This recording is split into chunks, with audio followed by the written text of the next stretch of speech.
Berhadapan di laga pamungkas kualifikasi, pelatih Turkmenistan puji kekuatan timnas Indonesia. Alasan Sintayong latih timnas di sebuah level umur. PSSI ungkap proses pemain keturunan mau bela timnas Indonesia. Jadi simak terus berita Timnas Space selengkapnya.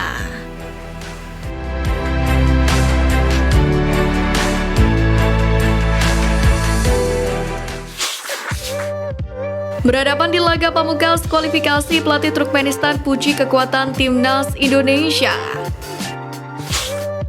Timnas Indonesia akhirnya baru saja menjalani laga pamungkas kualifikasi Piala Asia U23 Grup K dengan menghadapi Turkmenistan U23.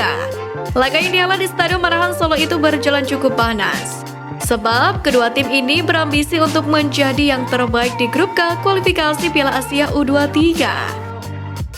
Di samping itu, pertandingan itu pun membuat pelatih Turkmenistan U23 Ahmet Aga Bayradov buka suara. Dirinya mengaku takjub dengan skuad Garuda Muda. Menurutnya, skuad timnas Indonesia U23 dan Sintayong ini merupakan tim yang kuat. Di laga ini Indonesia sangat kuat. Yang saya tahu, Sintayong menyiapkan tim ini selama 3 tahun. Beberapa pemain juga berpengalaman di timnas senior.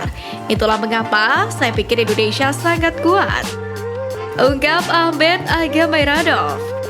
Dirinya pun menambahkan jika ia telah mengeluarkan segala cara untuk menghadapi timnas Indonesia di laga pamungkas kualifikasi Piala Asia U23 Grup K ini.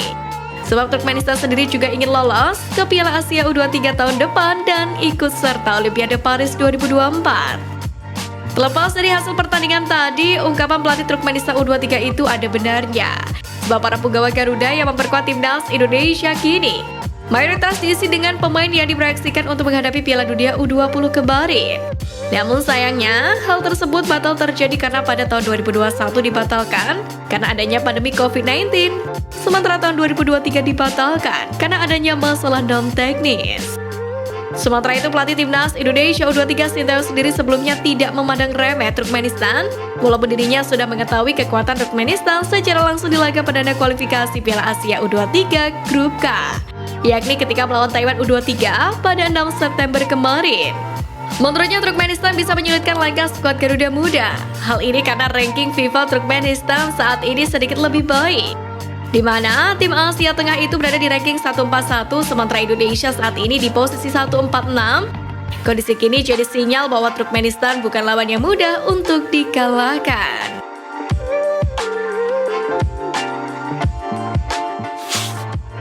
Alasan Sintayong latih timnas di semua level umur. Pertama, pengalaman. Sintayong diketahui memiliki cukup pengalaman untuk melatih tim nasional Korea Selatan di beberapa kelompok umur. Ia pernah nukangi U20, U23, dan terakhir senior. Di 3 kelompok umur itu, prestasinya pun cukup mentereng. Hal itu yang kemudian menjadi pertimbangan PSSI untuk merekrut Sintayong. Ia diyakini memiliki kapasitas untuk mengembangkan sepak bola Indonesia secara berjenjang.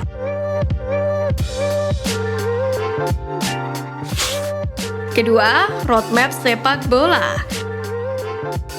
Ketika direkrut, Coach Sintayong disebut menangani timnas Indonesia untuk sejumlah agenda penting. Roadmap sepak bola yang disusun sang pelatih cukup membuat federasi PSSI-nya terkesan. Sayangnya roadmap atau yang biasa disebut peta jalan itu berantakan gara-gara pandemi COVID-19. Praktis, rencana Sintayong untuk sepak bola yang berjenjang dari U19 hingga senior pun berantakan. Ketiga, Piala Dunia. Ya, Coach Sintayong direkrut tidak lain dan tidak bukan adalah untuk menghadapi Piala Dunia. Awalnya ia dipercaya menangani timnas Indonesia U20 yang dipersiapkan untuk Piala Dunia U20 2021. Namun ajang itu kemudian ditunda ke 2023. Peta jalannya pun cukup jelas. Sintayong mengasuh U20 di tahun 2021, lalu pemain-pemain di tim itu akan naik ke U23 di 2022. Dan kemudian senior memetik hasilnya di tahun yang sama atau bahkan beberapa tahun sesudahnya. Sayangnya, lagi-lagi rencana-rencana itu tidak berjalan karena adanya faktor non-teknis. Kini diharapkan Sintayong bisa memberikan prestasi di sisa kontraknya bersama dengan PSSI.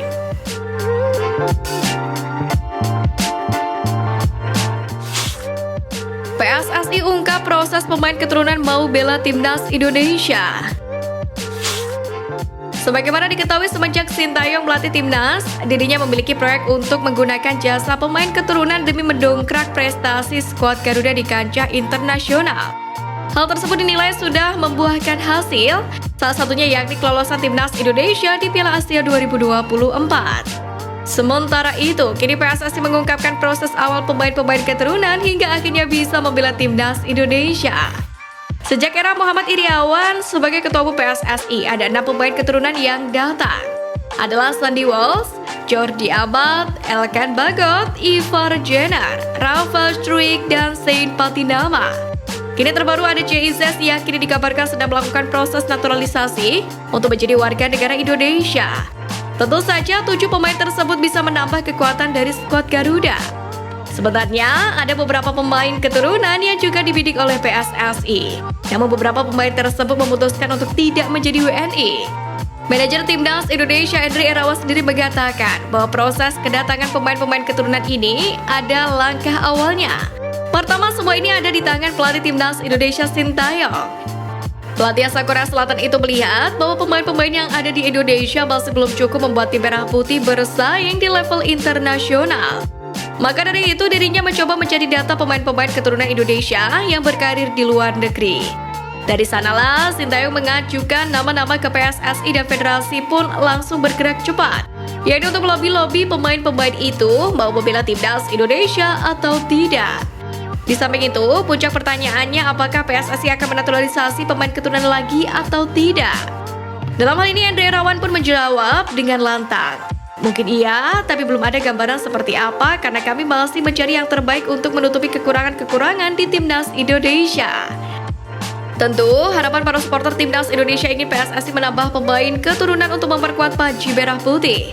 Sebab skuad Garuda sendiri memiliki pertandingan yang bergengsi, di antaranya kualifikasi Piala Dunia 2026 dan Piala Asia 2023 Qatar yang akan digelar tahun depan.